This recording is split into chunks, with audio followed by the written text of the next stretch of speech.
Peace. This is Wise for Wise Words Media, and it goes down tonight. The 2022 NBA Draft. You know, this one is not really as anticipated or highly coveted as drafts in the past.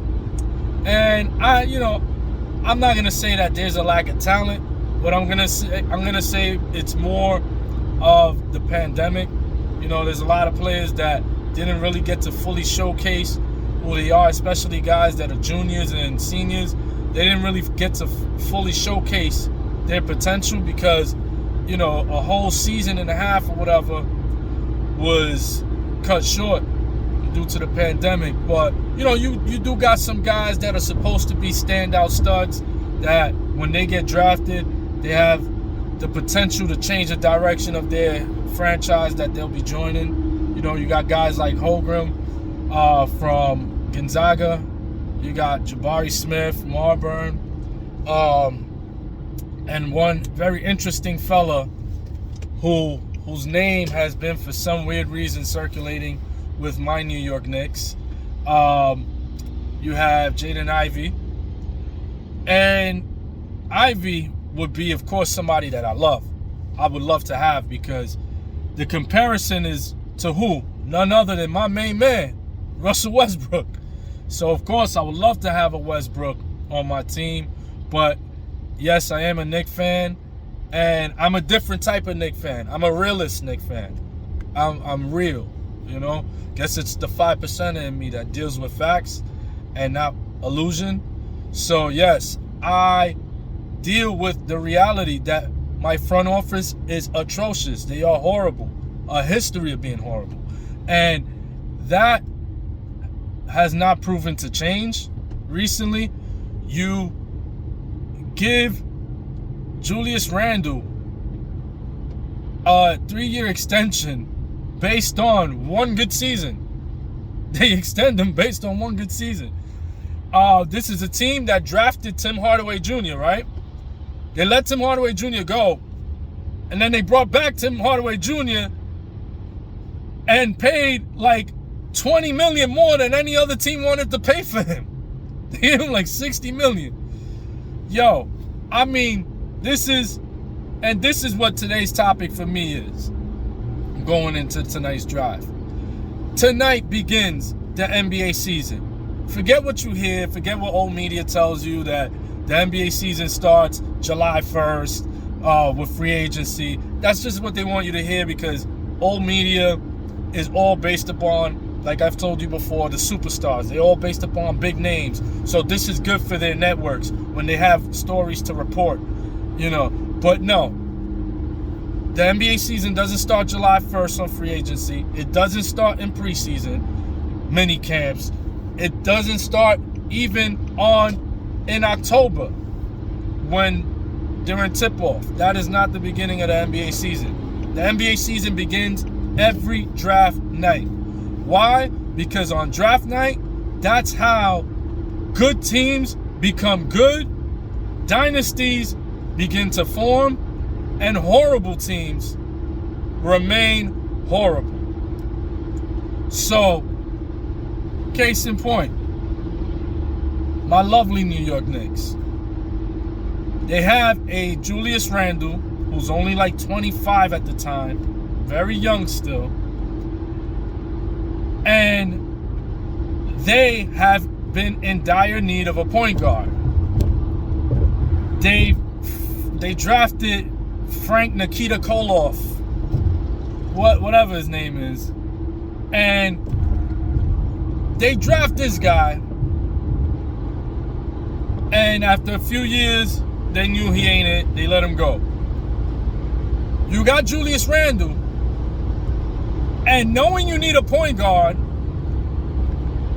you got Tyrese Halliburton available. And you go draft another power forward who plays the same position as your number one player. Who does that? Only teams like the Knicks will double draft the same position. You have a power forward as one of your two key players, and then you draft another power forward when you have a point guard available in Tyrese Halliburton, but you don't draft him. And speaking of Tyrese Halliburton, bad teams begin bad on draft night. The Sacramento Kings, another team, they have De'Aaron Fox on their roster, and they go and draft Tyrese Halliburton, another point guard. So you're starting to see the pattern there. Bad teams become bad on draft night. This is the beginning of your fandom's horror, because horrible front offices that don't know how to recruit, don't know how to properly recruit, don't know how to scout. Scouting is such a key component that is so overlooked. A great scouting team will bring a team leaps and bounds from where they are. You get good scouts, that's where you get guys like your Draymond Greens, your Klay Thompsons. These are guys, you can move on to teams like Milwaukee, finding Chris Middleton, Malcolm Brogdon's, Giannis Antetokounmpo's, guys that are not highly touted coming out of college, but their scout team is able to locate and pinpoint these guys that are flying under the radar. This is why great organizations like the Golden State Warriors ignore scouting reports like, oh, Steph Curry, he's too little. When he was coming out of Davidson, he's too frail. He's not gonna last in this league. The man is now the first unanimous MVP of all time three-point shooter, all-time most made three-pointers in the season, all-time most made three-pointers, period. Finals MVP, four-time champion. That's what good teams do. Good teams find guys like Draymond Green, who are said to be undersized for the position and won't be good and successful in the professional league. You find guys like Klay Thompson, who are not highly touted coming out of college. You find guys like Jordan Poole, and you select him with the 28th pick overall in the draft. Jordan Poole was practically a second-round pick. He was only like 2-3 picks away from the second round. The Golden State Warriors selected Jordan Poole with the 28th pick. This is what good teams do. They have great scouting, and they have great relations with other teams.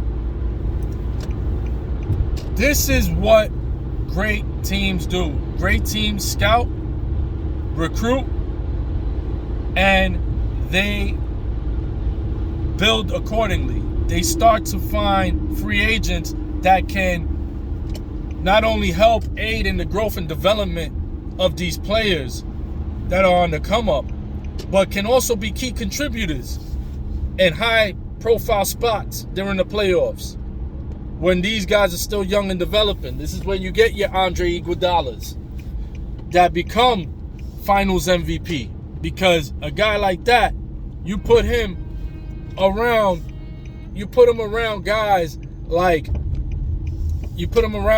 Steph, Klay, Draymond.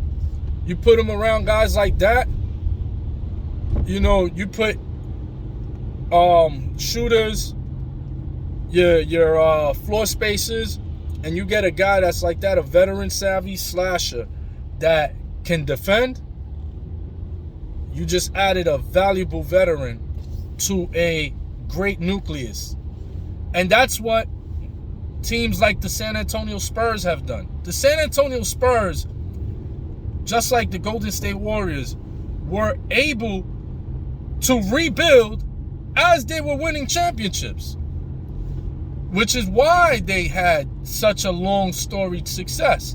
Because the Spurs, when they saw David Robinson was aging and he was about to retire soon, they went and got a young big man, from Wake Forest by the name of Tim Duncan.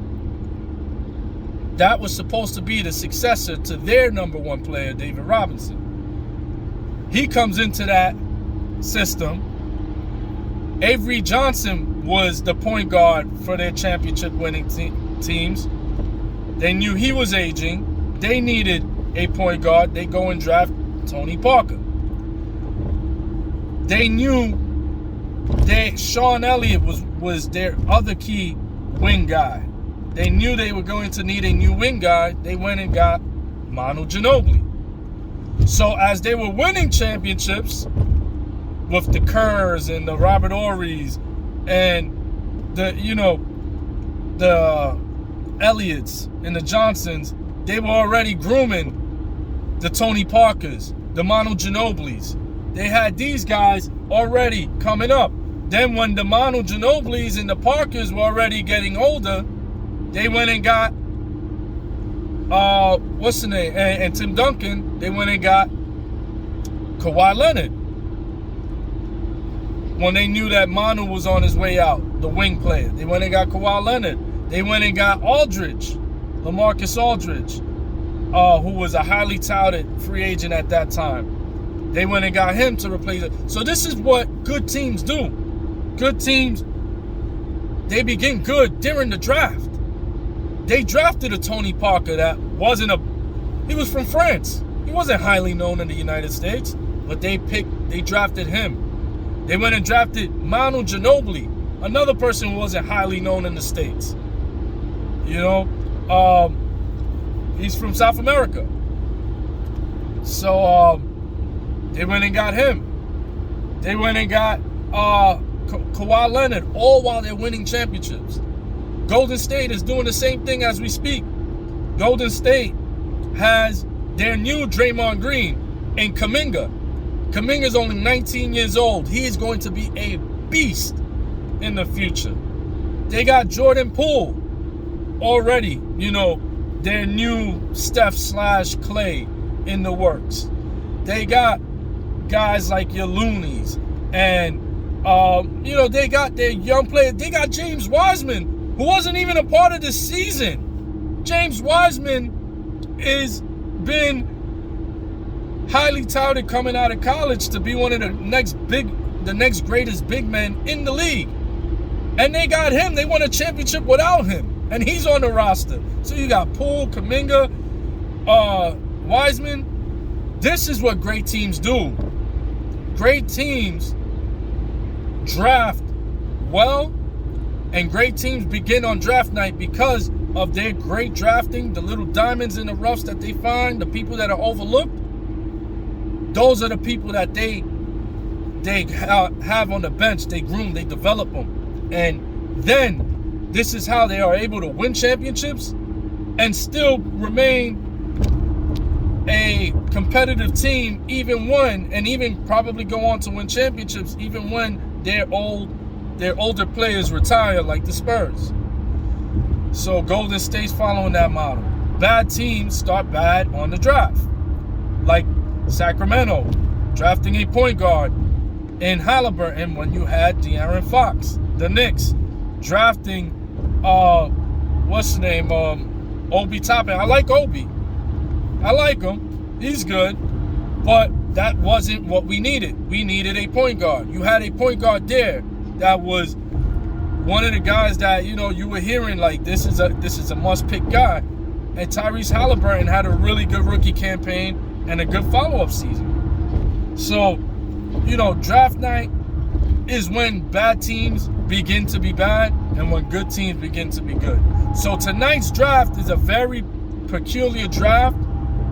Very interesting one because this draft, there are going to be so many diamonds in the roughs because there's going to be a lot of people that went under the radar because of the pandemic and didn't get to play much and didn't get to showcase as much as they would have in years past. So you're going to see if teams scouting, if their scouting department and recruiting front office was doing their job, you're going to see that manifest with a draft like this.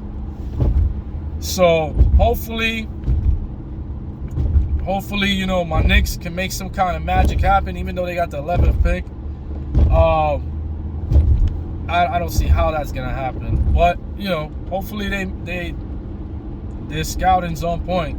You don't hear me so convinced about it, but let's see. Prove me wrong, please. So on that note, we'll pick it up. We'll see who gets drafted first. We'll see if the Knicks make a splash, and we'll see who else. Because again, draft night is the first night of the NBA. Old media likes to make you feel like it's July 1st, but no, it's tonight. Tonight's the first day of the new season, and tonight is when you get wheeling and dealing.